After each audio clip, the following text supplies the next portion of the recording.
What's up, guys? This is Sean, and welcome to another episode of the iherng podcast. Before we go into the questions, this episode is brought to you by Bottom Slab. So, I have been wearing their product during the recent property visits, and they are very comfortable, they are very versatile, they are stretchy. Most importantly, I always break my pants, and they are very presentable, so it looks good on video.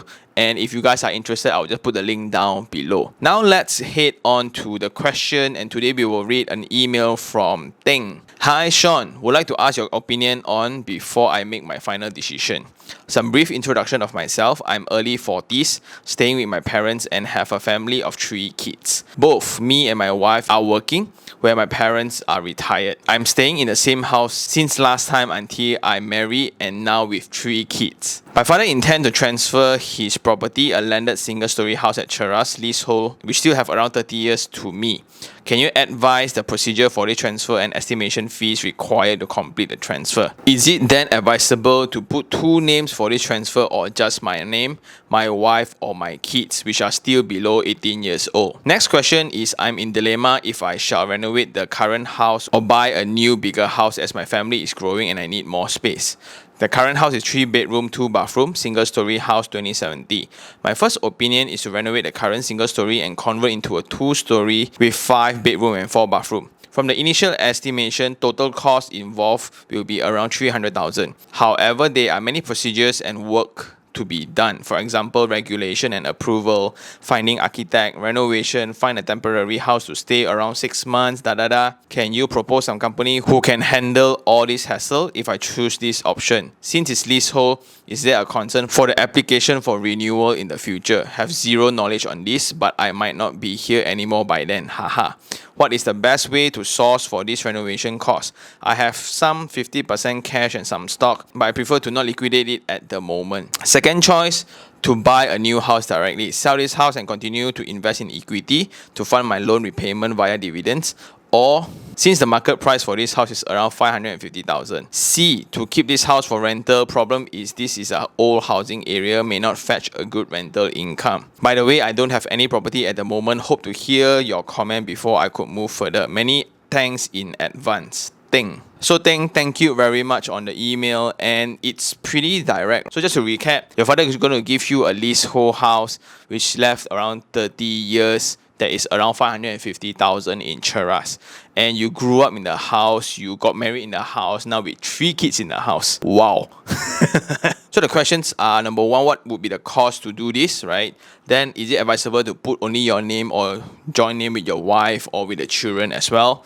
Then, what would be the mode of ownership? Like, should you sell this or should you renovate it, or do you want to buy a new house or whatsoever? First of all, these questions just explain clearly on the importance of freehold status for our elderly, because ultimately they invest in properties to pass on to the second generation. And if you were to think about it, right, how long do we stay in a house? At max 2 decades, which is like 40 years, 50 years. But for this audience, it's particularly long. They even get married with 3 kids.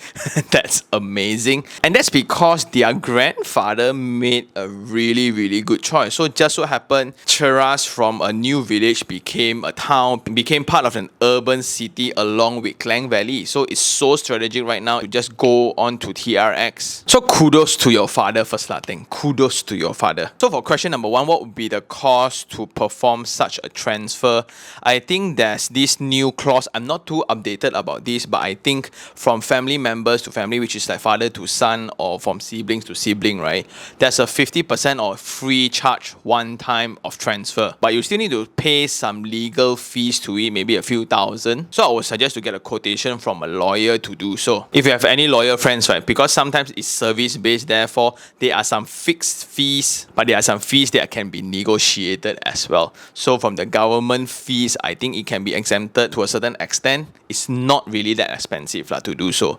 Then my advice, do you put it in your name or you and your wife's name? I would suggest to put both names. So I think it's only fair Like she has been with the family for so long, so to let her have certain part of the ownership is only right, but it's entirely up to you. So this is my point of view. And by putting both names, you will need 2 signatures in order to sell this property in the future. So that's bad if you want flexibility in transaction. But in terms of certainty, in terms of future for your wife, that feels way better because there are guarantees to it. Then for the kids, right, don't even bother. Let them make their own, right? They are barely 18. Let them work hard first. If not, right, suddenly I have a property already.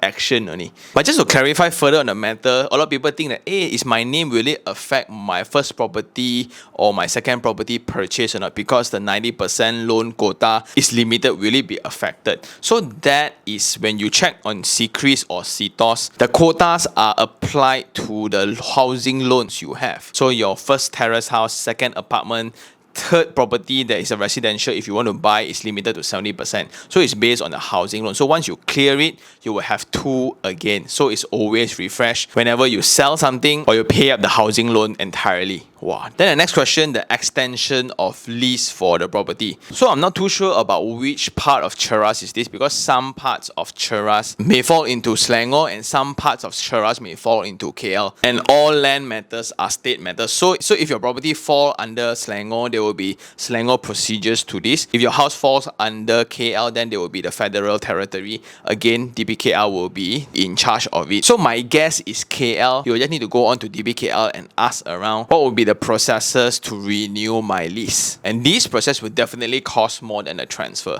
So usually for a landed terrace house is around few 100,000 just to renew back to 99 years. Well, personally, I haven't done it before, but informations are readily available in all land office or DBKL. So I would suggest you to pay them a visit. Then the next question is whether to renovate the house after you got it, which costs around 300,000, but the processes are crazy.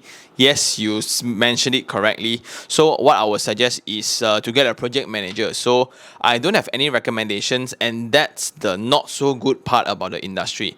Like for contractors, once they cannot make ends meet or whatsoever, right, they will always choose to wind up so they don't have to clear all the bad debts. And personally, I've seen that many times. Like the same dude with 3 different companies. So if I'm in your shoes, I would engage an interior designer instead. And now for interior designers, they need to be registered as they are professional right now. So they are better governed and they are better structured to their company. And most of them will have project management as part of their services as well. So if you go to an interior designer, hey, I have this house, I want to make it 2 stories, is it possible? Yes. And then the process will start from there. So whether you want to get an architect approval or whatsoever, right? Usually they will get it done for you as well. And I'm not too sure where the 300,000 come from, because if you engage a professional, which is an architect, and then he will be the main project manager and liaison for the authorities and the contractors and subcons and whatsoever, it will be a different cost compared to you engaging a designer, a submitting architect, and a contractor yourself. So there are 2 ways to do it. One is the first route, which is to get the architect and he pao ka liao, right? Very easy, very convenient, but it will cost a bit more. Understandable, right?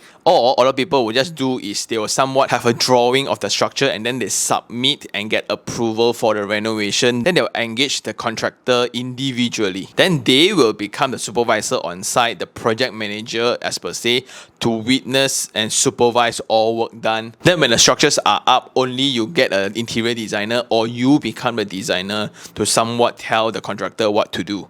If you are not experienced, then it will be a nightmare. You will not know how to check for defects. You will not know how to check for con jobs or whatsoever. Then end up, right, everybody just complain, poor workmanship lah, poor this lah, poor quality lah, lousy designer lah. But the source of all those mistakes, right, are usually themselves, because they give instruction. They are not experienced. And many people, right, including my own family members, they do not respect or they do not see the need for professionals to come in and do their job. And many may think that he just draw a few lines and submit already needs 6,000 to 10,000. It's just lines, but I can draw for you easily lor. If you can, do it lor. But you can't, right?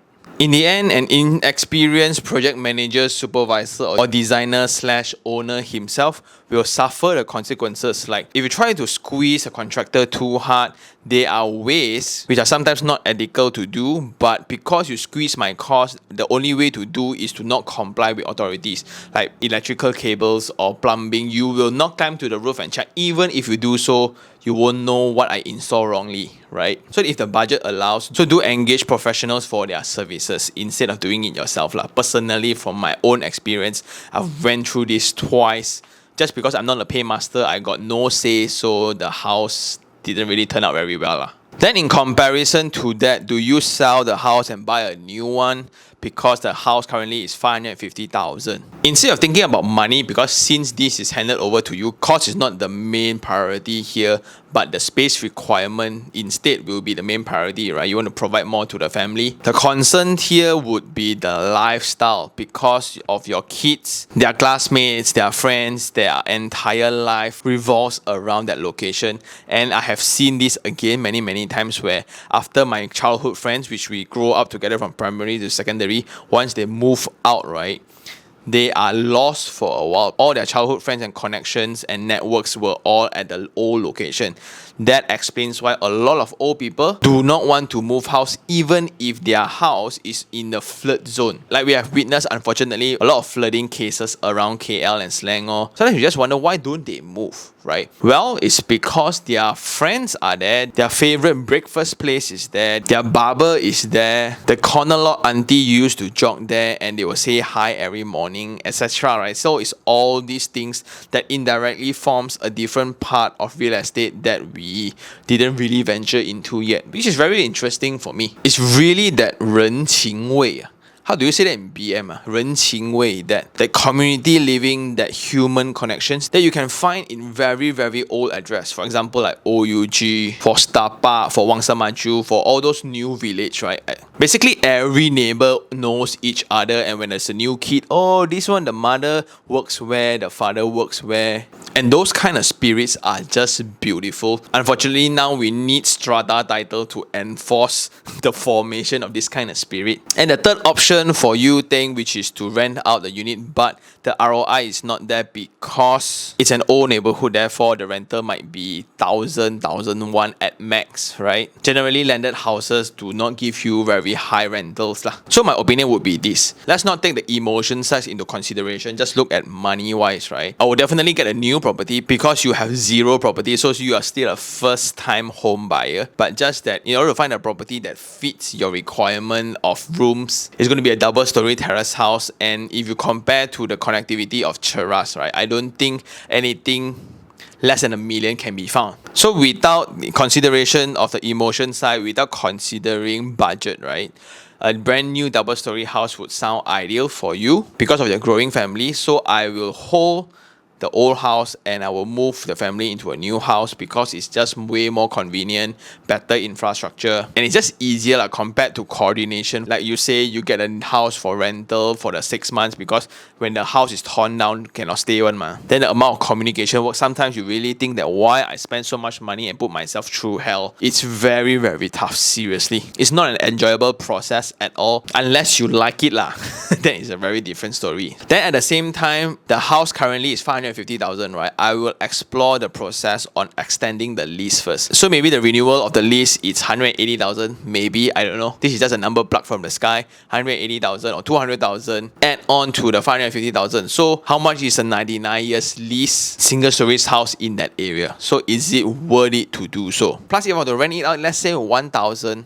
When you say ROI is low, you cannot use the premium. I think you should use your cost of acquisition, which is zero. It was passed to you, fortunately. So there's practically no cost of ownership, and whatever rental, right, is already income. But then when you include the consideration of cost, the property size and scale to fit your profile of needs, right, I don't think it's going to be cheap, especially if you are in that area. So close to the city center, easily 1.5, 2 mil for a super link or a semi-D. Then when you finally realize that the cost of ownership for that kind of house, so let's say it's a 1.8 million house, right? You put in 20%, which is 360,000 to own the place. Then for renovation, another 100, 200,000. So it's easily going to be $500,000 there. Then it's a debate between the new house that is fully furnished, brand new with all modern facilities, or an old address, because even if you extend the upper floor, it's still an old address unless you want the old things within that neighborhood, which is the emotion side of things. But my guess is, since you are so into stocks, as you mentioned in your email, you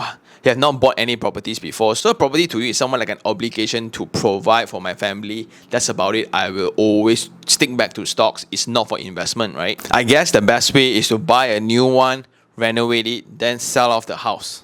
That will be the most practical way forward, because if you think about resale value in the future as well, your young people pay 800,000 to stay in the old neighborhood. Even if they want to, right? How many can afford 800,000 to stay in the old neighborhood compared to a brand new house? So brand new house usually will have better capital appreciation.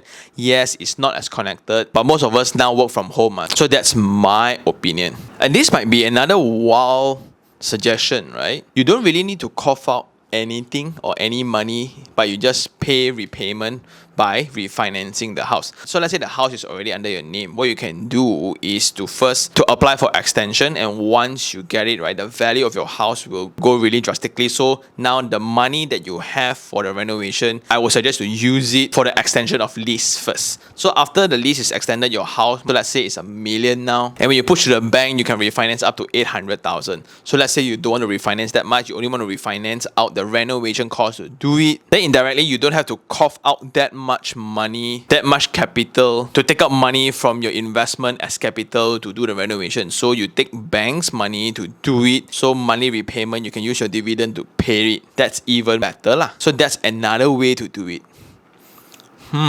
Yeah, not bad, no?